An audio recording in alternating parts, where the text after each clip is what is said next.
Well, the Clarendon murders look fairly open and shut, if you ask me. Not your typical murderers, I admit, but there you have it.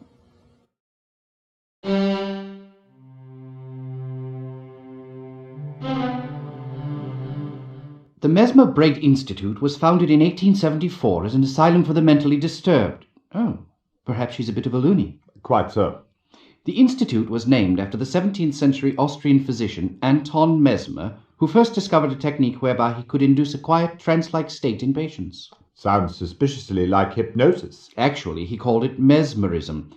It says that he ascribed certain mystic qualities to his process, and so was largely discredited during his lifetime.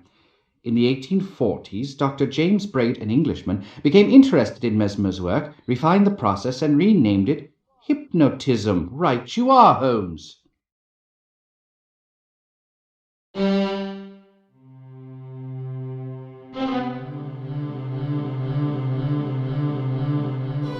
You're quite sure the murder weapon was a small caliber pistol? Quite. I'd also wager to say he'd been shot at very close range. Ghastly. Tell us, Sir Jasper, at what time did you receive the body? Around 1 o'clock in the afternoon. And how much time would you judge to have elapsed from the time of the murder?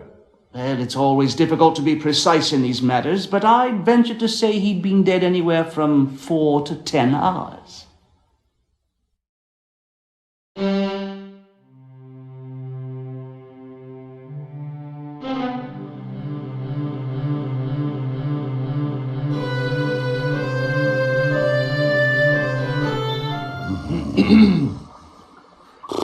I say, excuse me, Dr. Murray. Hello, what? Oh, I must have dozed off. Ah, it's you, Whitson. And what are you doing with yourself this afternoon? Or is it evening already? Have I missed my tea? It's Watson, sir. We're looking into the Clarendon case, and we were wondering... Clarendon! Ah, I just finished that report when I dozed off. Let me see. Number 301, I believe. Ah, yes. Here it is. Number 103. Clarendon, Guy. Not much, I'm afraid. A hole in the shirt where a small caliber bullet passed into the body. Extensive blood stains. Powder burns indicating a close range shot. Ah, here's something interesting. On the lower part of the shirt, I found traces of alcohol. Wine, to be exact. Now, I have a good nose for this sort of thing, and I believe it to be an inferior quality Italian red.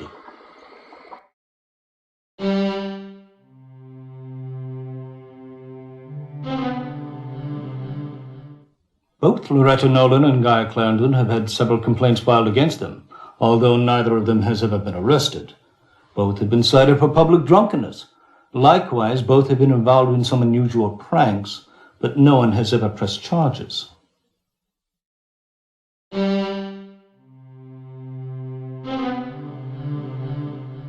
It appears as though Guy and Loretta, the terrible twins, will afflict us no more.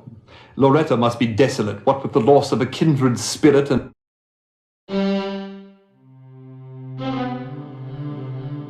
Sure, I remember Clarendon. He and his lady friend used to stop in here from time to time, usually on their way to Kilgore's gaming parlor or coming back from it. Rumor has it, Clarendon was into Kilgore for a sizable sum. Do you happen to know how much? £7,000 was the figure I heard. Got to the point Kilgore wouldn't allow him in the door. Clarendon made a big fuss till Gus Bullock stepped in. Clarendon backed down pretty quick. Don't blame him none. Nobody in their right mind would want to mess with the likes of Gus. Do you think Bullock was involved in the murder? Nothing you could tell me about that bloke would surprise me. Anyways, Kilgore makes it clear to Clarendon that he wants his money. Then, a month or so later, Clarendon comes in all smiles, and he and Kilgore getting on like chums. Figure Clarendon must have paid him back. Then, Calvin Leach steps into the picture. Now, who's Calvin Leach? Leach deals in what you might call stolen property. Square dealer, too. Give you one half the value of the article. What does Leach have to do with Clarendon and Kilgore? Usually nothing at all. But there it is. Leach, Kilgore and Clarendon meeting late at night just as thick as thieves. The meetings continued on right up to, well, the night before Clarendon's death. Very interesting. Now, we've been standing here jawing, and I don't recall hearing anybody order nothing. What'll it be, mate?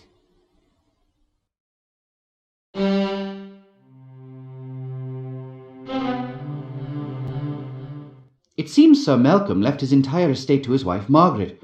If she should precede him in death... Or accompany him, as proved to be the case. Yes. Then the estate was to be equally divided between his two daughters, Frances and Loretta. The estate included a 1/3 share in the Aberdeen Navigation Company.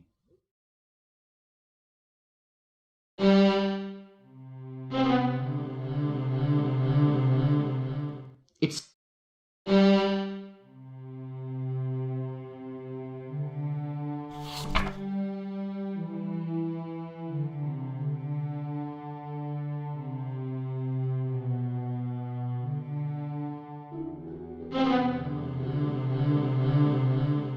Any luck? Yes and no. I beg your pardon. Yes, Kilgore has met Clarendon once or twice, but no, he insists he's never heard of Calvin Leach. And you believed him?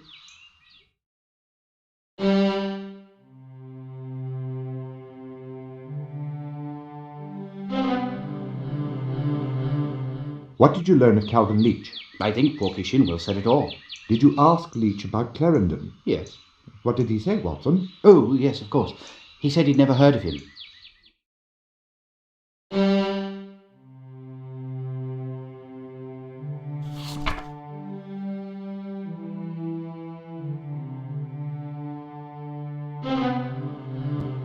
I've rung the bell a half-dozen times and no one has come to the door. Really, Watson? Next time I would appreciate it if you would thoroughly research your leads before you ask me to come along.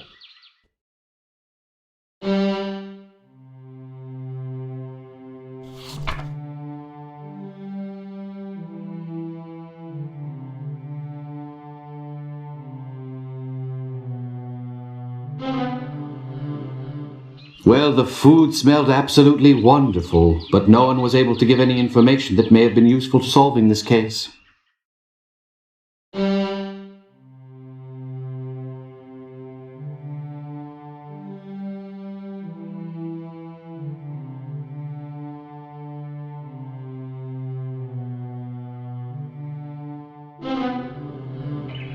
Oh, look, there is a note on the door that says that they will be out all afternoon.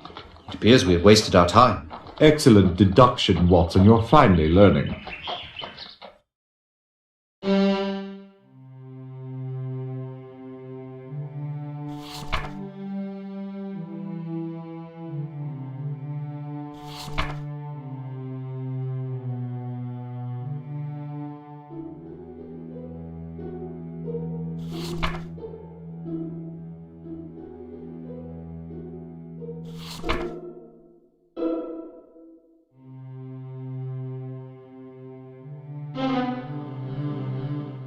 Mr. Clarendon appears to be a frequent depositor. Yes, but it looks as if he's afraid the money will burn a hole in his bank book if he leaves it in too long.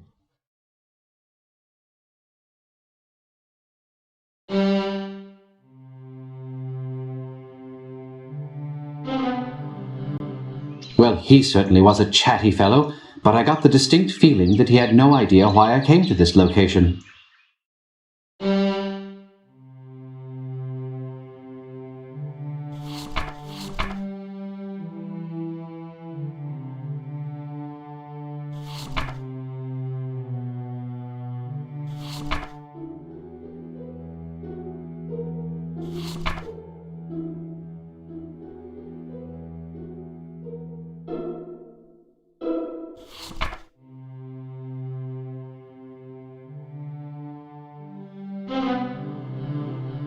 Tell us, Dr. Mason, have you determined the cause of Frances Nolan's blackouts? It's the strangest thing, really. But I examined her thoroughly and found nothing physically wrong. She could not recall receiving a bump in the head, nor did she complain of dizziness.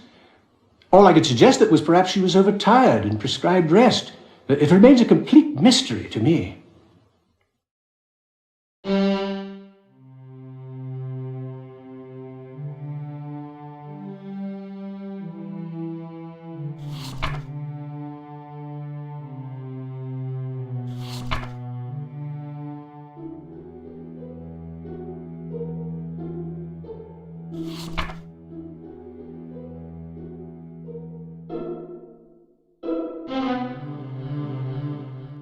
Doctor, we understand that you dined with Frances Nolan on the evening of July 1st. Yes, that is correct. We dine every Sunday. Her sister Loretta has been under my care for some 10 years.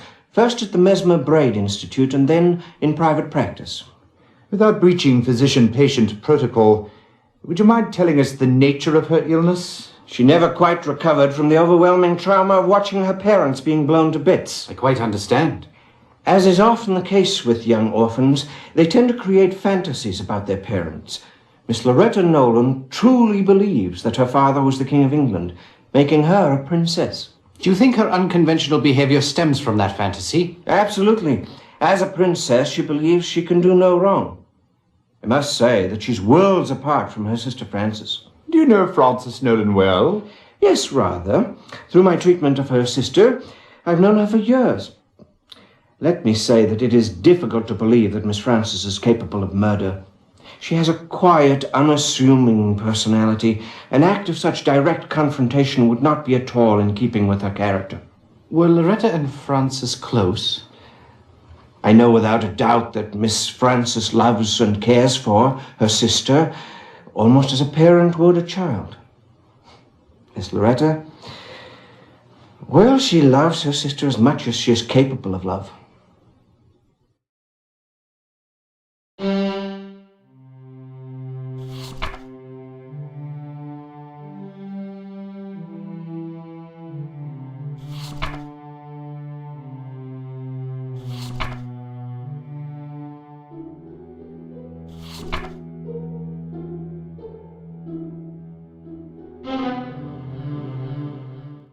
Tell us, who was at home on the evening of the 1st? Well, just Miss Frances, sir.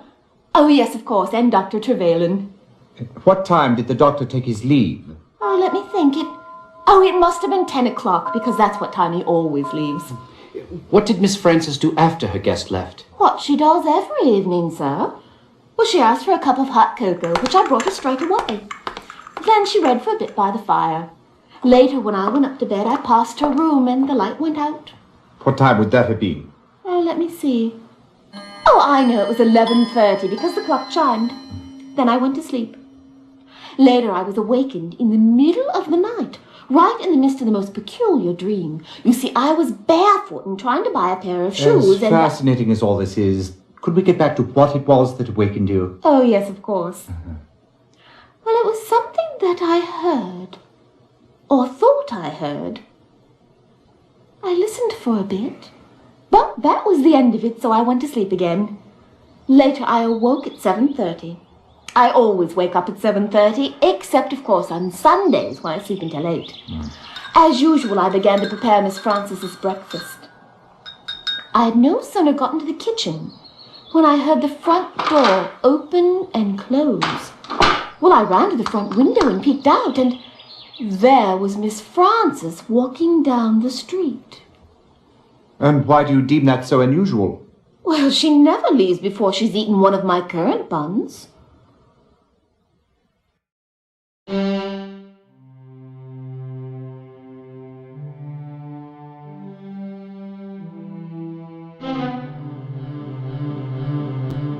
Enter and be recognized.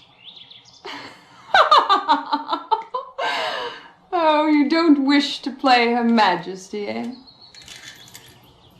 Very well. You do not seem particularly disturbed by the recent turn of events, Miss Nolan. Each of us grieves in his own way, Mr. Holmes. It must be difficult for you to face the possibility that your own sister may have killed your dearest chum. Guy was fun to be with. And as for Frances, I love her dearly, but, well, it's funny to think Miss Right and Proper has finally gotten herself into a bit of a jam. Miss Nolan, may I ask, when was the last time you saw Guy Clarendon? Let me think. I believe it was the Richmond's party last Thursday. Yes, I'm sure of it. God, we did cut it up a bit there. And after the party? We did not go home together, if that's what you're implying. That would have broken Frances's heart. She was head over heels for Guy, you know. She had some foolish notion that he was going to marry her. Not that someone like him ever would.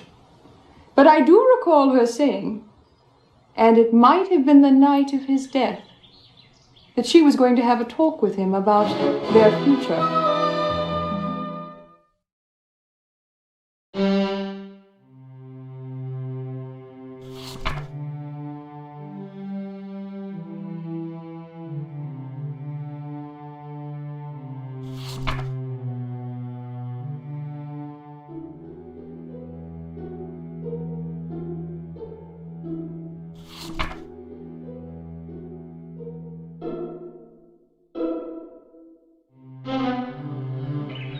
Oh, look.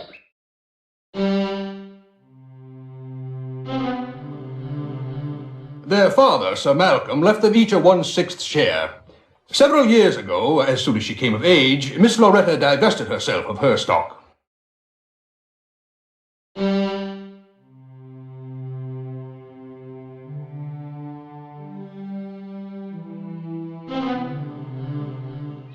I question why we have come to this location. If clues are what we are seeking, then we are in the wrong place altogether.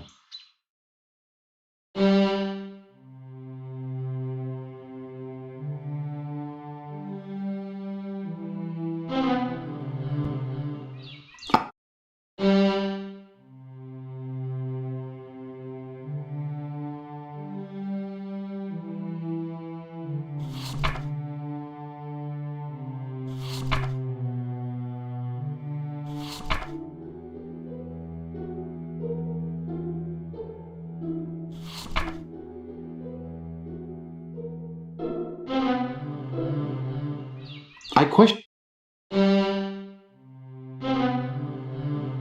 Well, he certainly was a chatty fellow.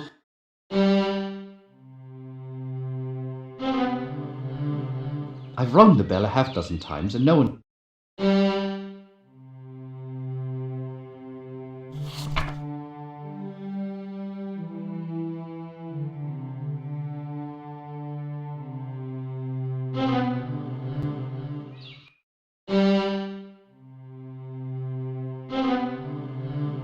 I've rung...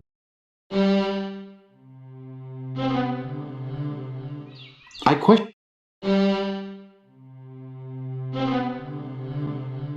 Clarendon, poor chap.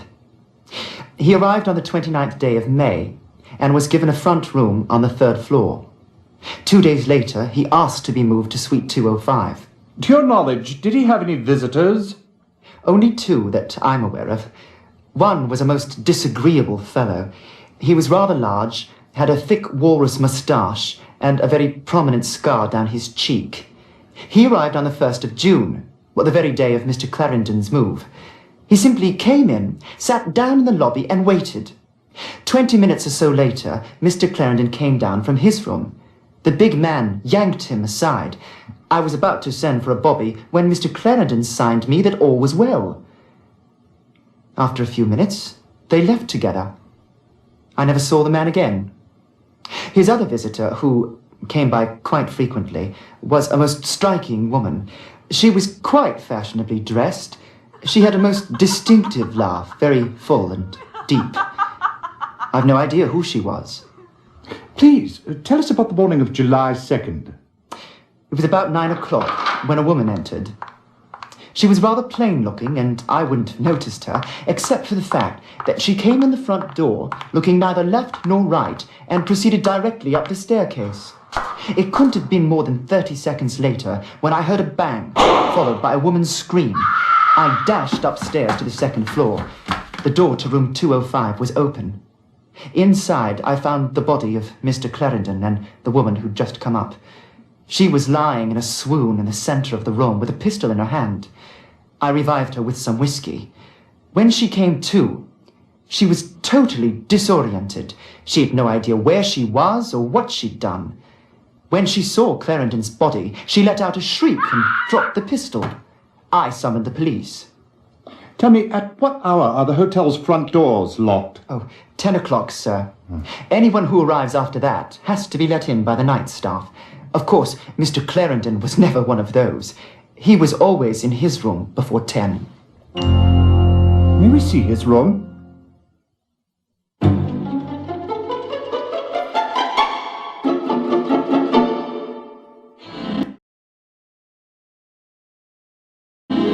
What have we here, Watson? It appears to be a bank statement.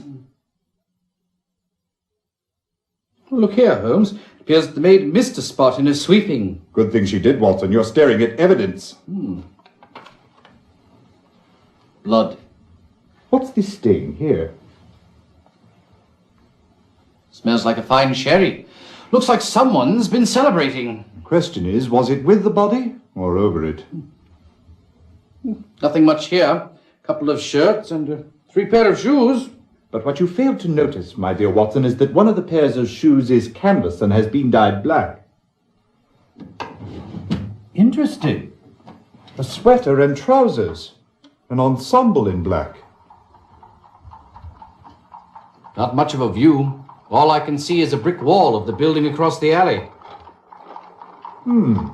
Ivy vines winding up a trellis.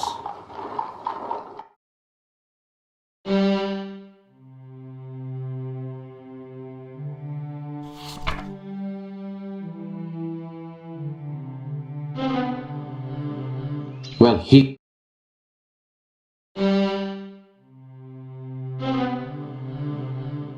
Mr. Clarendon appears to be a frequent depositor. Yes, but it looks as if he's afraid the money will burn a hole in his bank book if he leaves it in too long.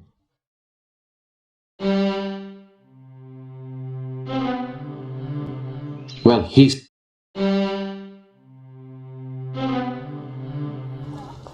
Who are you and what do you want? Dr. John Watson, sir. I wondered if you might be kind enough to answer a few questions. About what? Guy Clarendon. That welching little weasel, what about him? He's been murdered. I'd say he got what he deserved. And if you don't clear out of here in 2 seconds, so will you. Oh, quite. Ta-ta.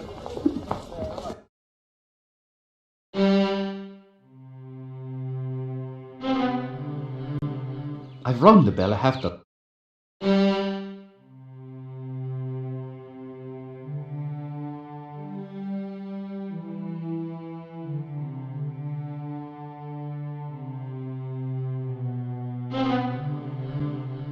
This seemed to be a dead end. No one had any information that could help us solve this case.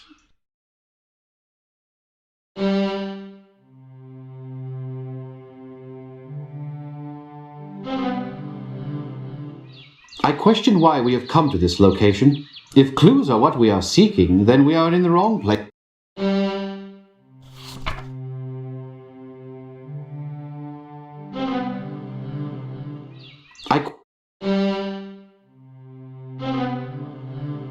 Well, Watson, will Alice see us now? Not likely, Holmes. He's on a...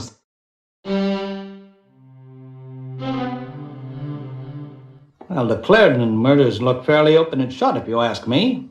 Not your typical murderers, I admit, but there you have it.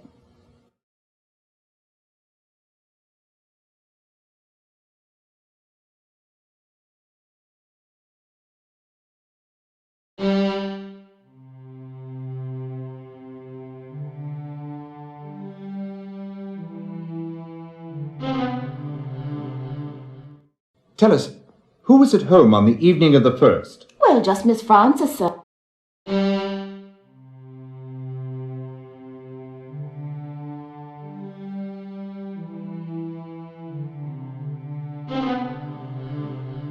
Well, the fool...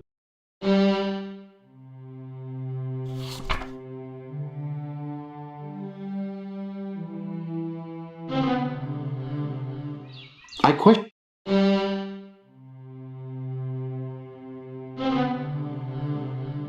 I understand that Wilfred Robards is considering taking Miss Nolan's case. He might be able to help you.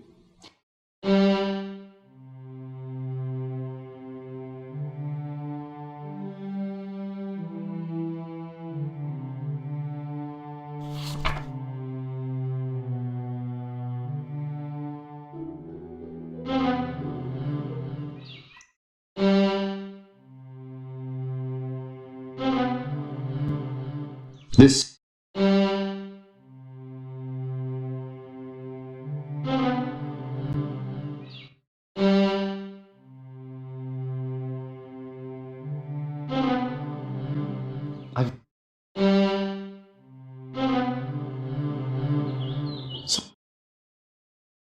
Sorry, Holmes. No.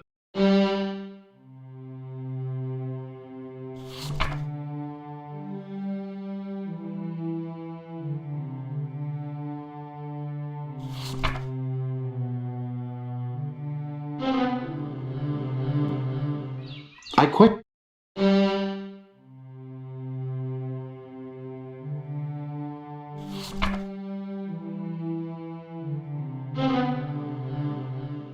I question why we have come to this location.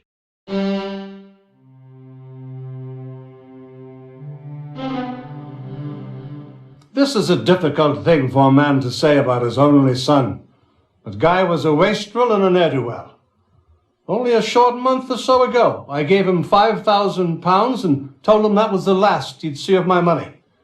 I'd hoped the shock would bring the boy around, make him realize he had to settle down, instead of wasting his life on gambling and gallivanting around with that wild woman. Which wild woman was that? Loretta Nolan, of course. You mentioned gambling, Sir Francis. Have you any idea with whom he gambled or who might have wanted to kill him? I wish I did. He told us nothing. He only came around when he needed money. And when I told him there'd be no more, we never saw him.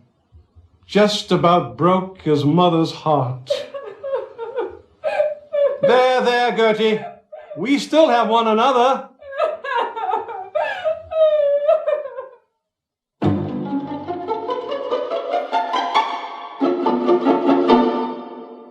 I've something you ought to know about Master Guy.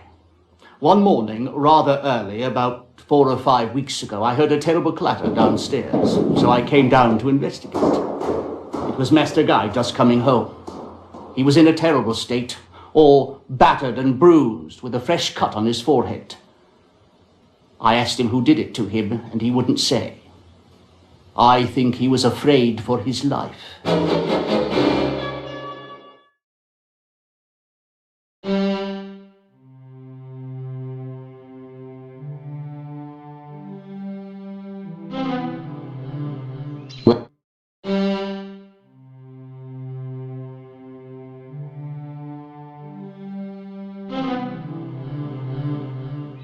I question.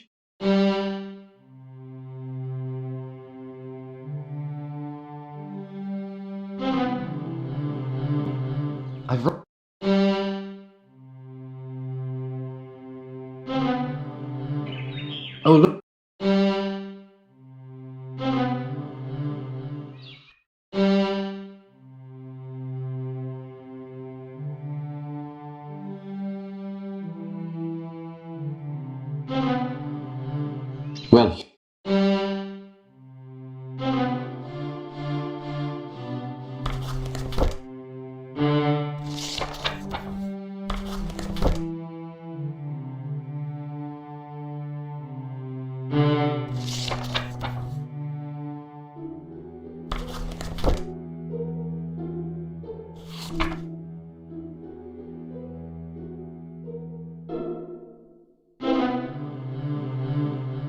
Well, the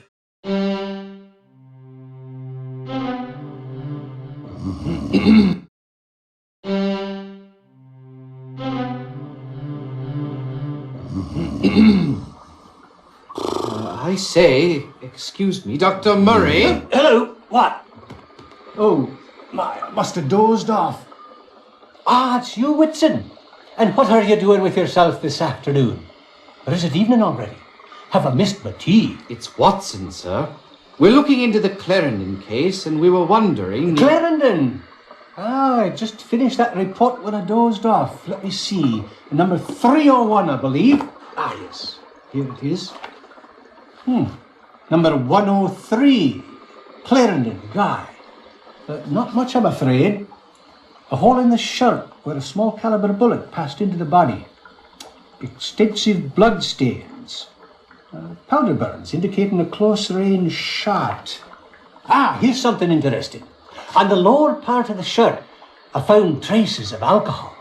Wine, to be exact. Now, I have a good nose for this sort of thing, and I believe it to be an inferior quality Italian red.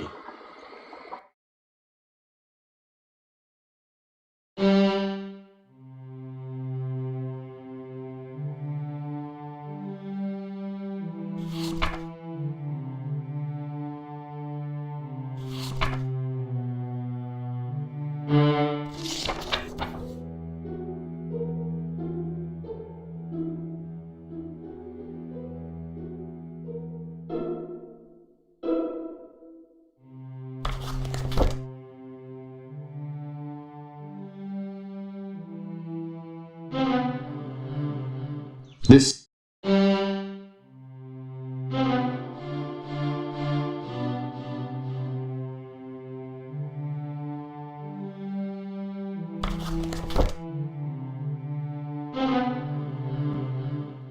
Doctor, we understand that you dined with Frances Nolan on the evening of July 1st. Yes, that is correct. We dine every Sunday.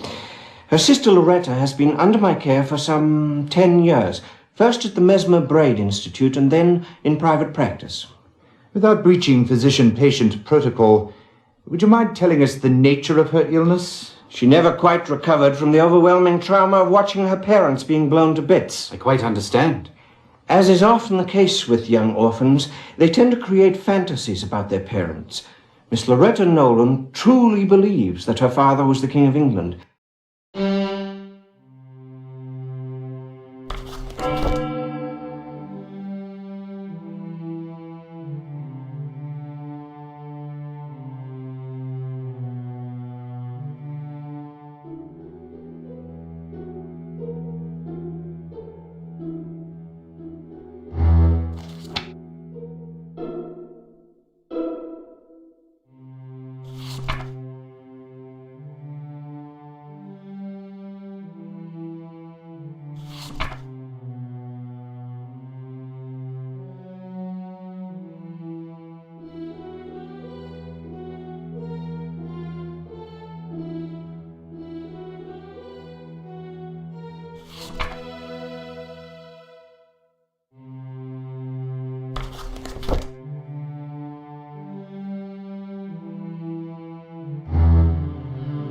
No, gentlemen, you haven't done a thorough enough job of investigating yet.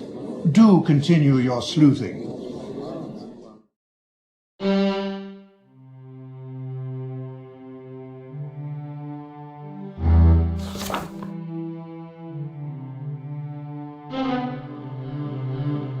Well, Watson.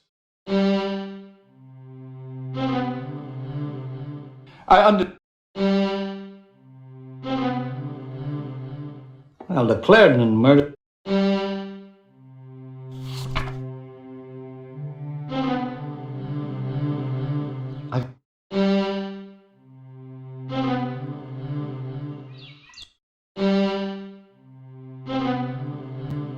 Well,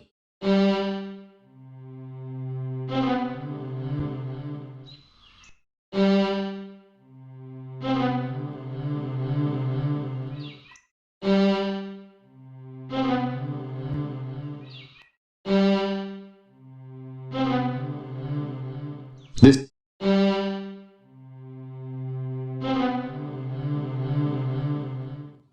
Well, it was an unfortunate event, but to tell you the truth, to me it was a mere bauble, a trinket. I had it replaced for my wife the very next day. And nothing else was stolen? Not a thing, and it appeared there'd been no search.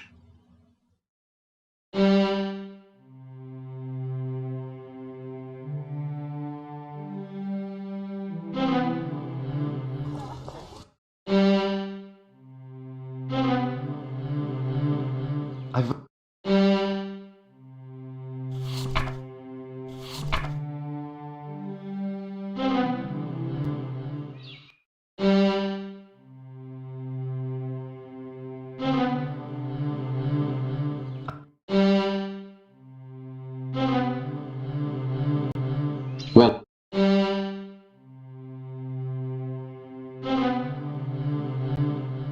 So, sorry to have kept you waiting, gentlemen. I assume you are inquiring about the Nolan girls. Yes, we are. How long have you been their solicitor, Mr. Davenport? Actually, in practice, I am serving that function only for Frances. Loretta has not sought a word of my advice since she came of age and was able legally to get her hands on her trust fund. Had Loretta the presence of mind to follow my good counsel, I'm certain she would be in a far better financial situation today. Do you recall a meeting with Miss Frances last month when she blacked out? Well, I did have a very odd meeting with both Miss Frances and Miss Loretta several weeks ago. How so? Well, I wouldn't say she blacked out as such, but she did leave rather unexpectedly. We were in the middle of our discussion when I was called out of the office. I was gone not more than 20 minutes. When I returned, Miss Frances had a very strange look in her eyes. She mumbled something and promptly left. Miss Loretta laughed that very disturbing laugh of hers and departed as well.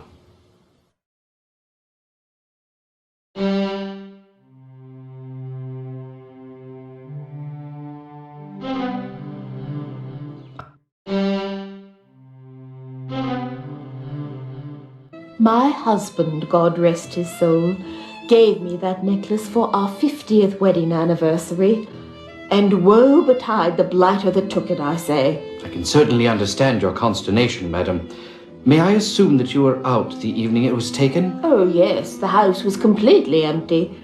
Sybil, my housekeeper, and I were attending the masked charity ball at St. Mary's for the benefit of unwed mothers. It wouldn't surprise me if that scoundrel was responsible in that direction as well.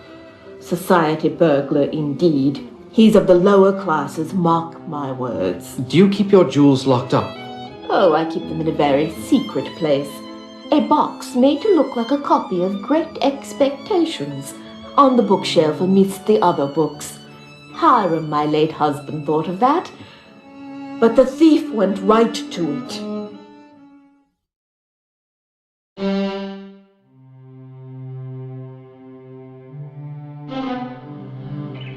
Oh, look.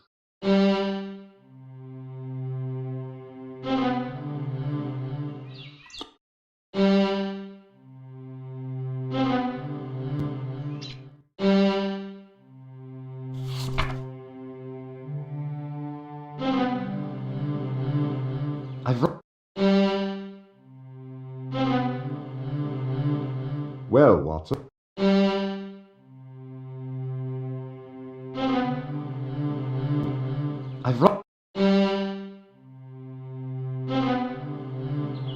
Sorry, Holmes. No.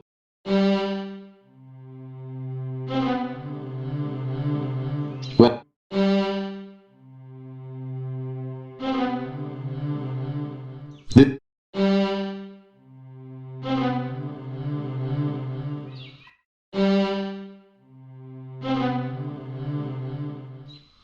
I think that someone has led us down the wrong path altogether. This woman certainly had no information to help our investigation.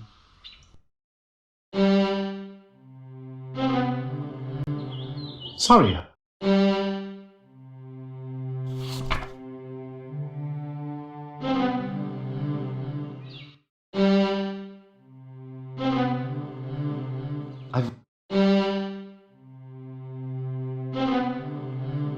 Well. Do you remember a woman who came in recently and purchased a Derringer? Oh, matter of fact, I do, sir. We don't get women in here very often, especially not alone. And I particularly remember that one because she was so pretty and she looked like she really knew how to have a good time, if you'll pardon the expression. Do you remember her name? I should say I do. She repeated it twice whilst I was filling out the order form. Seems like it was very important to her that I get her name right. Let me see, it was Frances, no, Les, well, it was Frances something or other, sir.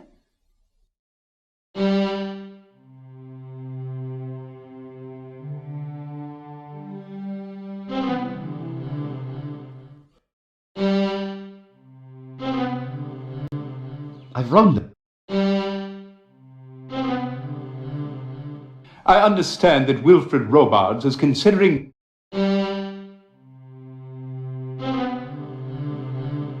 My wife and I were guests at a small dinner party at the home of Otis Richmond.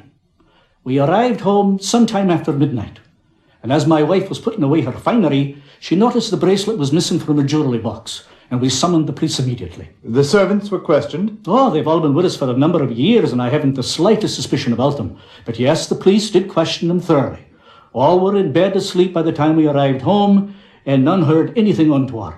And nothing else was taken? Surprisingly not. Yet you are positive that the bracelet has not simply been misplaced? No, my wife actually put it on while she was preparing for the evening, and then she decided against it. I saw her put it back in the box. Where does she keep the box? In her dressing table, there's a special compartment in the side of it. The box fits in rather neatly.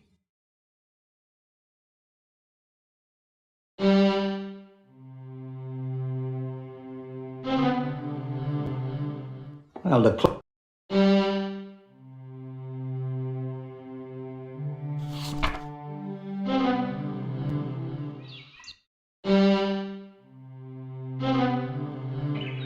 Oh, look.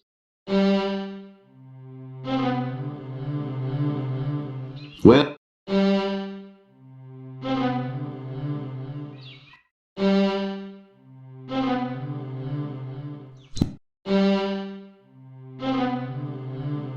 well,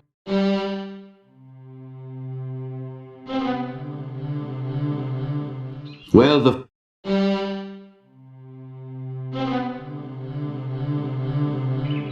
Oh, look.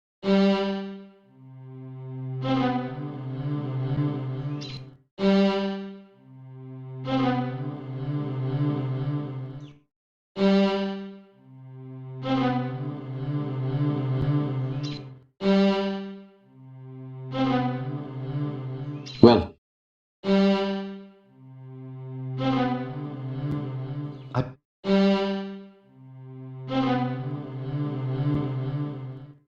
It's all quite upsetting, you know.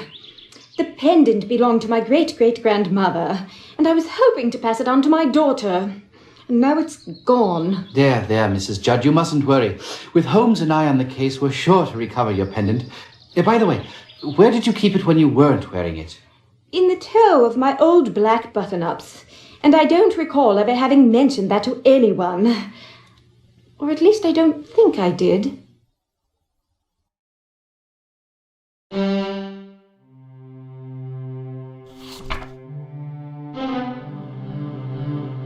I've wrote...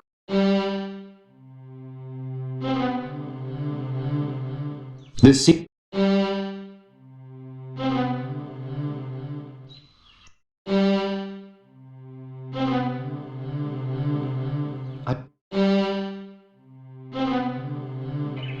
Oh, look.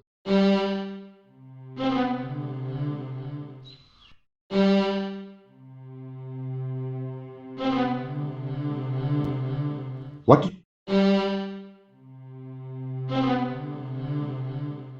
The tiara was a terribly valuable piece of jewelry, and it meant so much to my wife. She has been under a doctor's care since the theft. In fact, just yesterday she took a room at the hospital. Oh, I'm sorry to hear that. Is she prone to bouts of nervousness? Perhaps lately it seems so. She was absolutely undone when young Clarendon poured champagne down the borders of her gown at Richmond's party. Come to think of it, that was the last time she wore her tiara. She was so proud of it. And several of the ladies at that party admired it openly. Where did Lady Leeds keep the tiara when she wasn't wearing it? In the bottom drawer of her bureau, where she kept some of her more frilly undergarments. Were there any signs of a search? Drawers left open, that sort of thing? No, and that's what strikes me as so peculiar. It's as if the burglar knew right where to look.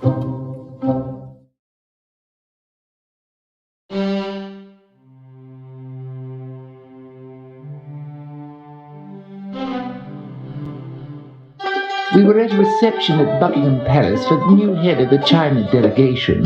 Upon arriving home, my wife discovered that her favourite ruby earrings were missing. We noticed nothing else out of place.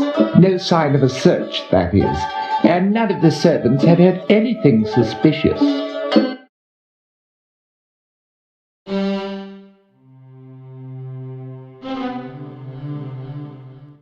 We have just a few more questions for you, Mr. Locke, if you don't mind. Of course not. Anything to help Francis. We were wondering if you could shed some light on Miss Frances' relationship with Guy Clarendon. He was only after her money. I tried to tell Frances as much, but she wouldn't hear of it. We had a bit of a row over it. I've been quite upset about the whole thing. Upset enough to commit murder? What an outrageous accusation. Does any question, Mr. Locke? Preposterous. Besides, I've been on holiday all week, playing cribbage at the annual tournament up at Leeds. Sounds positively riveting. Oh, it was.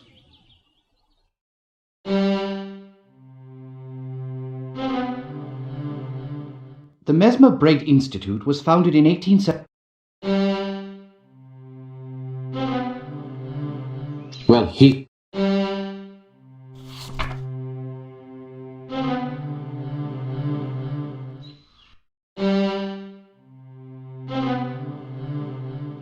Well... Tell us, Dr. Mason, have you determined the cause of Francis Nolan's blackouts? It's the You're quite sure the murder weapon was a small caliber pistol? Quite. I'd also wager to say he'd been shot at very close range. Ghastly. Tell us, Sir Jasper, at what time did you receive the body? Around 1 o'clock in the afternoon. And how much time would you judge to have elapsed from the time of the murder? Well, it's always difficult to be precise in these matters, but I'd venture to say he'd been dead anywhere from 4 to 10 hours.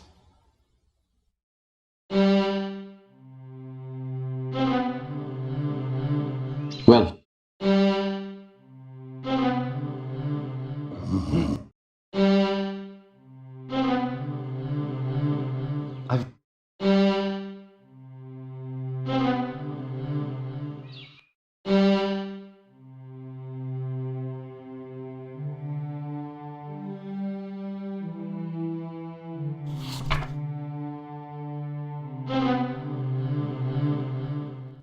Both Loretta Nolan and Guy Clarendon have had several complaints filed against them, although neither of them has ever been arrested. Both have been cited for public drunkenness. Likewise, both have been involved in some unusual pranks, but no one has ever pressed charges.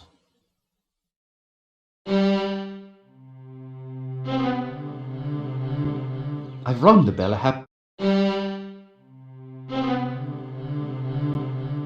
I understand. Poor old Guy. He could be such fun. I'll never forget what a jolly good time we had the night he climbed the fountain at my country estate. How acrobatic. You don't know the half of it. It all started with Loretta. It seemed those things always did. Anyway, someone dared her to jump into the fountain.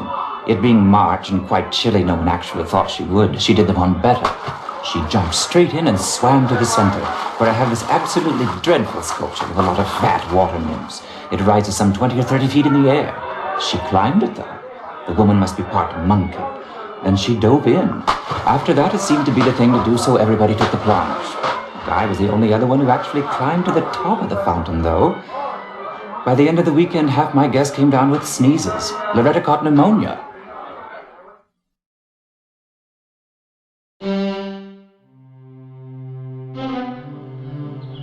Sorry,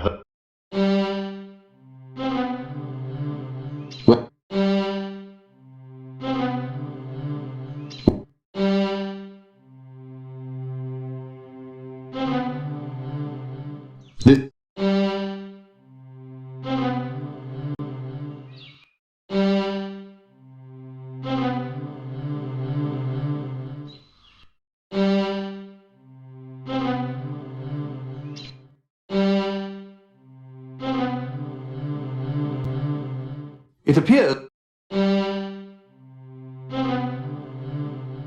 Well... Oh, look.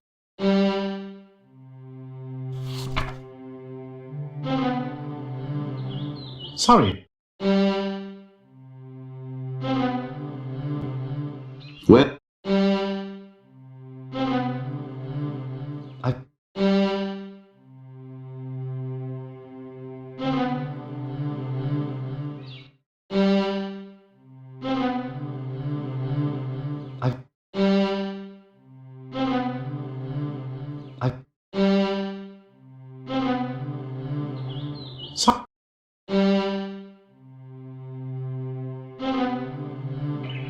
Oh.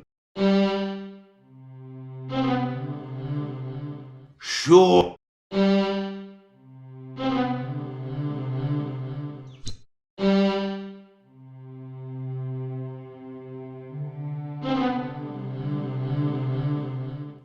Both Loretta Nolan and Guy Clarendon. At first I thought it must have been one of the servants. After all, there was no sign of a search, and nothing else was disturbed. Did you question them? Thoroughly, but none of them would admit a thing. It really wasn't until Hardinge and Bessie Dirth were robbed, and the newspapers referred to us as victims of the society burglar, that I was certain it wasn't any of my staff. By the way, can you recommend a good housekeeper and valet?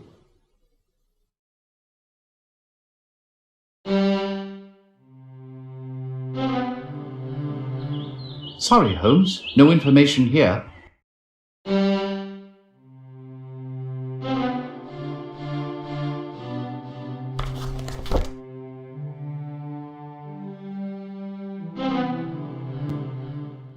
Have you ever met Miss Frances Nolan? Only briefly. She wishes me to take her case. And have you decided? Actually, I'm quite up to my ears in several other pressing cases already. Oh. Anything I might have heard of? Oh, probably. Cornelius Oldwine is suing the sculptor who absolutely butchered his statue of Aphrodite. How terribly unnerving. You know, I once commissioned a painting of Aphrodite. Now, Watson, I think we'd best be going.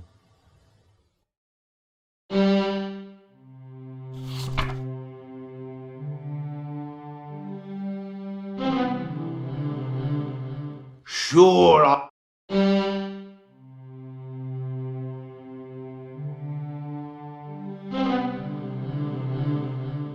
It seems Sir Malcolm left his entire estate.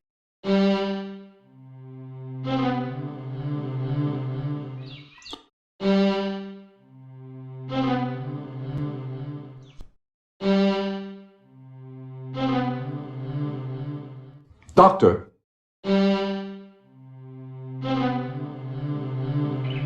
Oh, look.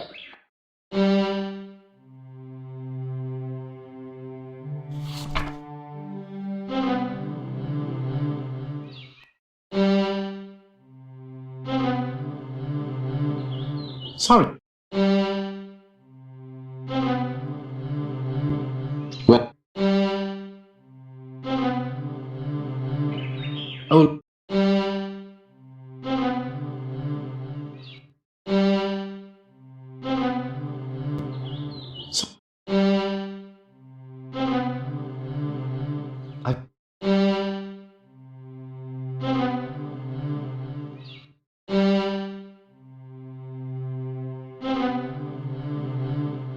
Well. Well.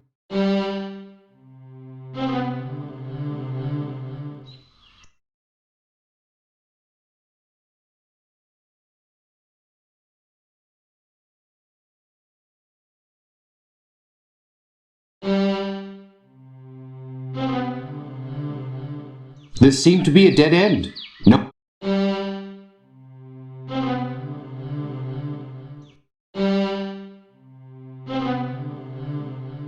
Well.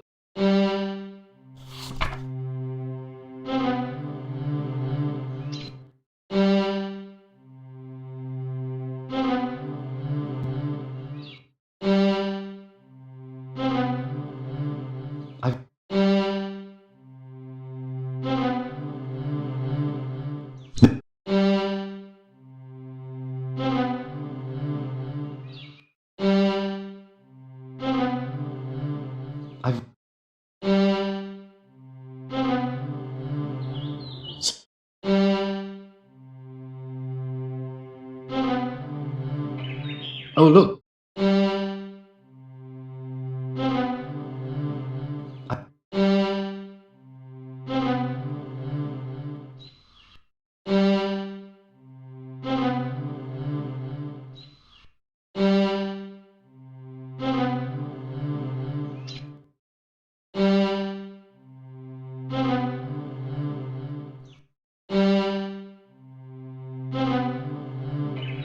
Oh, look, there is a note.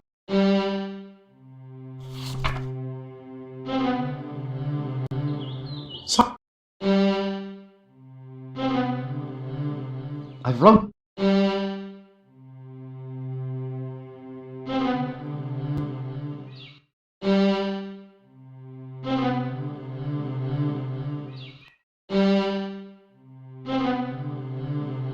Well,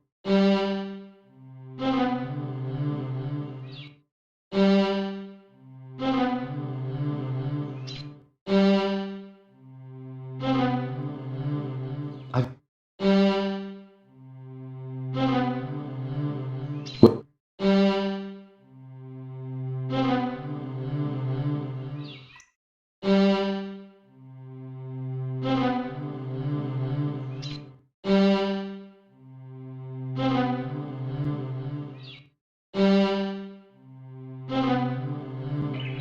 Oh, look, there is a note.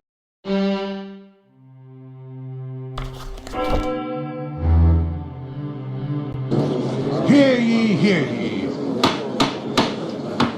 The Queen's Court now stands in order.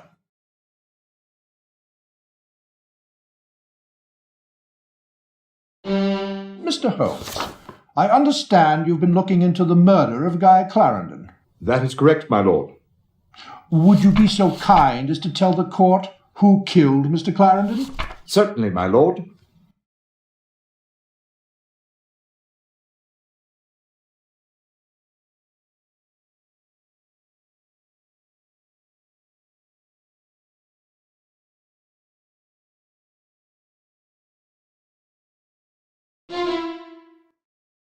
Positively incorrect. I'm afraid you haven't done a good enough... Hear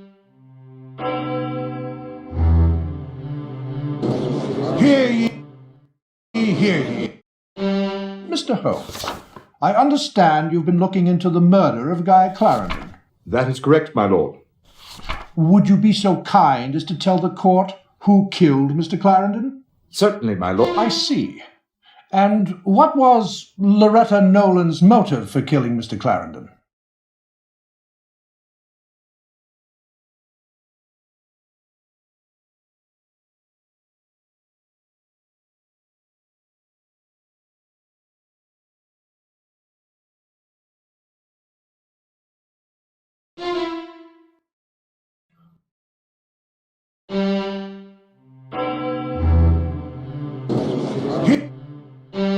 Mr. Holmes, I understand you've been looking into the... I see.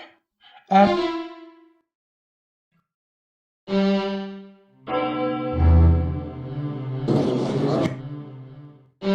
Mr. Holmes, I understand you've been looking into the... Terribly...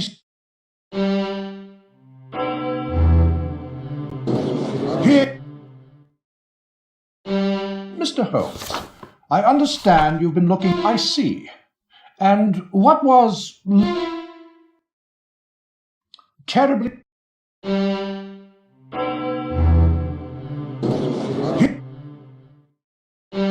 Mr. Holmes, I understand you've been... I see. And what was Loretta Nolan's motive? Ah, greed. Pure and simple. Now, have you determined why Francis Nolan went to Halliday's? I have, my lord. Please inform the court. Not a sisterly thing to do at all. Is there anything else you wish to report to the court? Yes, my lord. I believe we've also solved the case of the society burglar. You don't say. Who is the guilty party? Guy Clarendon was straight from the upper crust. Why ever would he turn to a life of crime?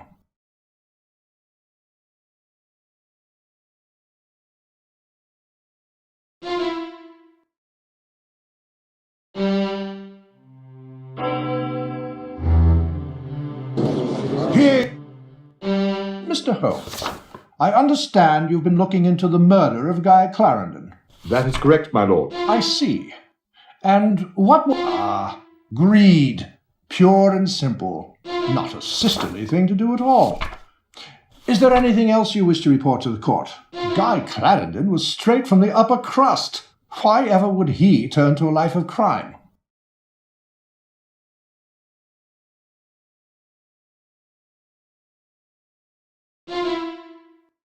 Well, you've done an admirable job in resolving this mystery.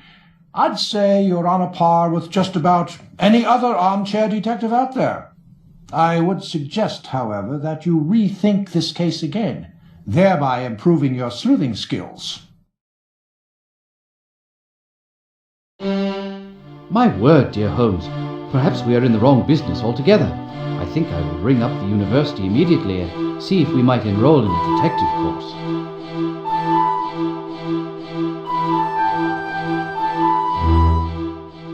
Well, Watson, we should be very pleased with ourselves on this one. Yes, indeed, Holmes.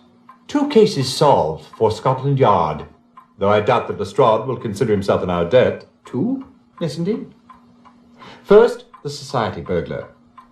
Clarendon was £7,000 in debt to the gambler Kilgore. Unfortunately, he was in his father's bad graces and he was flat broke. Do you suppose Kilgore sent Bullock around to rough Clarendon up? Good deduction, Watson, you're learning. That's why he moved into Halliday's, to escape Gus Bullock. And to pay off his debts, he took to burglary. Right you are. He acquired a black sweater, trousers, and a pair of black canvas shoes so as not to be seen or heard in the dead of night.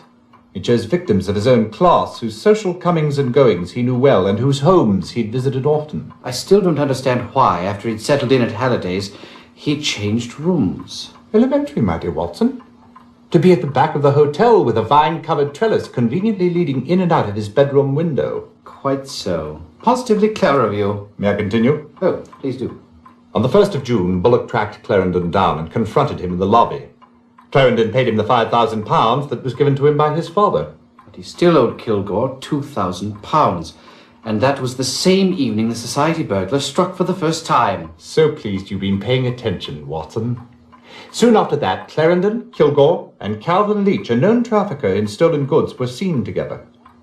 Notice, if you will, that 1/2 the value of the first 3 society burglaries is equal to £2,000. Half the value being the price normally paid by Calvin Leach for stolen goods. Notice also that this same amount is equal to the balance of Clarendon's debt to Kilgore. Fascinating. So with his new vocation, Clarendon now had an easy source of income. Quite so, as his succeeding bank transactions evidence. On the day after each of the next 3 burglaries, Clarendon made deposits. Everything went along swimmingly, and by June 30th his debt was paid. But the tiara was stolen July 1st. Yes, Watson. Apparently young Clarendon thought he'd found himself a new vocation. He might have lasted longer at it if he'd chosen something else to steal. Whatever do you mean, Holmes? Loretta Nolan's delusion that she was born of royal parentage proved to be his undoing. If she took it, how did she manage? No one saw her enter or leave. She came and went the same way Clarendon did, via the trellis. She was armed with a derringer purchased at Esgott's in her sister's name. Clarendon returned from his night's work and poured 2 glasses of wine in celebration. That's when Loretta Nolan shot him and took the tiara. How wicked of her. Not nearly as wicked as what she did next. What? She went to her sister Frances's home and hypnotized her. She then proceeded to instruct her to go to Clarendon's room with the derringer and fire it into the ceiling. Incriminate her own sister? But why? If we could determine that precisely, we could start our own institute. Sick mind, no doubt. But tell me, Holmes, how did Clarendon know the precise locations of each of his victims' jewels? Excellent question, Watson. Although there is no clear-cut evidence for this, I can only assume that Loretta Nolan must have been in on it too. The only way Clarendon could have known the locations of the jewels was if the victims themselves had told him where to look. None of them recalls having told anyone, but in fact they did tell someone. Who? Loretta Nolan. She managed to hypnotize each of the ladies whose jewels were stolen and got them to reveal the precise locations of the family treasures. And left them with no memory of having done so. Precisely. Astounding, Holmes. Elementary, my dear Watson.